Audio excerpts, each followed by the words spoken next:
a wanker next to Yeah. my lobster, and that's why. Oh. Yeah. sorry. So these are special. These are special because they're tailored to the characters. They mean something within the context of this beautiful relationship, right? So think about your characters. Think about you want them to have that special, personalized "I love you," and you're creative, you're passionate. You can come up with something that's specific to them. So now let's talk about sex. So let's go back to our friend Simon. Why do you write text? Why do you write sex scenes?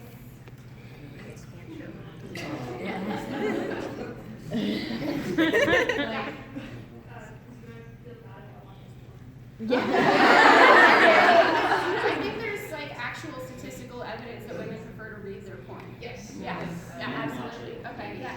So I did another really super informal poll, and these are the reasons. I'll just allow you to read them, escape, understand the intimate dynamics, new idea what to do in bed. Yeah. Feel a connection to explore sexuality in a safe way, and that actually is why a lot of straight teenage girls read slash fanfic, because they can explore sexuality that's completely removed from them and their gender, right? And yeah, voyeurism too. So these are some of them. To process negative experiences, if you had that happen to you, to normalize sex in LGBT relationships, that's so important because we don't see that on the screen, right? So I want to talk about the types of sex scenes. So think about your characters. If you have them in a romantical situation, maybe. I want you to think about are you going to write pure smut? This is just porn on paper, right? It's gratuitous. There is no plot. It's probably going to be kind of graphic, kind of steamy. There's minimal emotional engagement or communication beyond the physical exchange, and it's for your readers to get off to. Okay. So it exists in a vacuum, and it's often prone to hyperbole, like, oh gosh, she came so hard, she blacked out, right?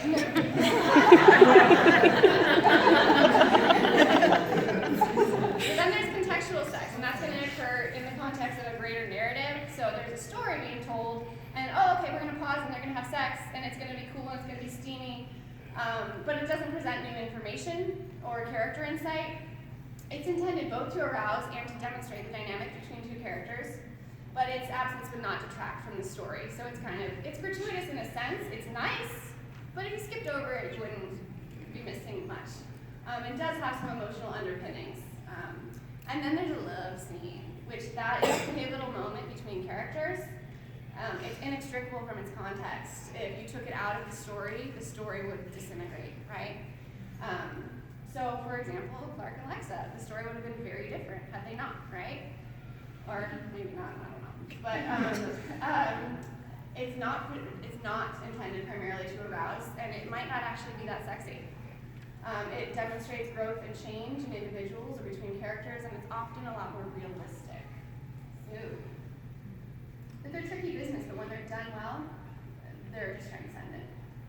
So think about the structure we were talking about before. This applies to a sex scene, right? You're going to plan out. So here, okay, they're talking, okay, it's getting a little romantic. All right, there's maybe some clothing starts coming off, and then hopefully they come. And then they're going to cuddle or whatever afterwards, right? So in real life, that's not usually how sex goes, right? So in real life, it's more like, okay. But when you're writing a scene, you're showing the scene for a reason. You're going to string the tension. You're going to make it like that. So I want to talk about characterization in a sex scene. It's a great way to show power dynamics. And I know that there's kind of a lot of like top-bottom discourse, which is more like a BDSM thing, but think about it from a point of view of vulnerability and loving assertiveness. Think about which of your characters is going to be a little more assertive in a loving way, and which is going to be more open and relaxed. I think someone who might be more of a bottom, they would tend to be more nourished emotionally and feel very loved and cared for, having their partner be more assertive, and then someone who's more assertive would feel very trusted and very empowered and invigorated by that experience. So it can really show characterization and dynamic between the two of them. And then think about what that character wants. What do they want out of the sex scene, right? So hopefully something more, unless it's just the first type I mentioned. often goes horribly wrong in sex scenes is language. So, surge of desire, what is that? I don't know. So, when you're choosing words, we consider you really need to name body parts, alright? If you're just writing two characters fucking, maybe, yeah, probably you do. Otherwise, it's just this abstract thing. If it's a contextual sex scene, okay, maybe you want to kind of allude to some body parts. Maybe you want to be specific. If you're writing a love scene, it's really about the emotional experience and the dynamic between the characters. You don't have to pick a word for the genitals of whatever film you're writing. I have a friend who wrote gorgeous, very popular fanfic where the only phrase she used for any genitalia was downstairs, and it was very in character for her character, and it was beautiful, and it didn't feel clunky at all within the narrative. So consider if you even need specific words. I know we're running short on time here, but I made a list of words I hate in fanfic.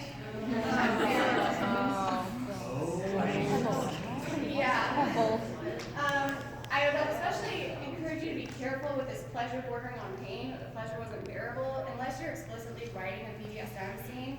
That's not everyone's bag, and it can kind of like take you out of it and feel like, okay, that doesn't sound good to me. And then also the phrase deep in her soul. Like if you're writing a very graphic scene and you want to convey like emotional immediacy, I don't know where my soul is, so I don't know how someone would be touching it, but just consider that coming up with another way. So how many people here have had perfect sex? Oh, good. Alright, so especially if you're writing a love scene, people aren't perfect, sex is never perfect. I talked about the negative space, what's not said or what's not shown. Consider that. And also consider putting in like some clunky miscommunication or like they bang their foreheads together or they're like pelvis jams and there's like an ouch. Like consider how they would work through that and how they would show that. That can be really beautiful and more beautiful than a perfect sex scene because that's right. So before I finish, I want to just give you a little encouragement and talk about writer's block. I love this because maybe some people disagree. I don't really believe in writer's block. I believe in these things. I believe that you can be creatively fatigued. In 2013, I made a stupid New Year's resolution to write 1,000 words a day, and I actually did it. And then I didn't write anything for like a year afterwards because I was like, oh my god, okay, that was exhausting. Lack of inspiration. I don't think that that's necessarily something that happens in fanfic. But depression, absolutely. You can feel like your muse is gone because you're depressed. Fear of judgment, publishing anxiety. I can talk to you a little bit about that after. We're running low on time now. So, and then this is my favorite thing. This is probably the best piece of writing advice one of my editors gave me. She said that if you're stuck on a scene, you feel blocked, you're not digging enough. So look around the scene. Is there something in the room that you're not seeing? Are your characters holding you there because there's a critical piece of information or something that you as a writer haven't noticed? And once you find it, the scene will be deepened and you'll be able to move on from it. So think about that. You're not blocked, you just need to notice something. So now that I have inundated you with all this technical information and skills and suggestions for structure, I want to say that certainly in fan community, skills are cheap, passion is priceless, and fandom has a lot of passion. And so if something I said didn't resonate with you or felt really stuffy or too formal, ignore me, because there are people that buck all the rules and create beautiful stuff that people want to read. So, writing should be joyful. You should always be connected to that passion. If you're not, take a break or dig deeper maybe. And if there's one book I can recommend to you on writing process, it would be Elizabeth Gilbert's Big Magic. She talks about how to keep that joy in your writing practice, and I just admire her so much. So that concludes the slideshow. This is how you can connect with me. Always on social media. I tend to keep my fan stuff on my Tumblr, and I don't do fandom stuff on my Twitter, but you can shoot me a message anywhere else. So if you want to do fandom stuff, go on Tumblr. If you want to talk like publishing, self-publishing, that kind of stuff, go to Twitter. So we have a few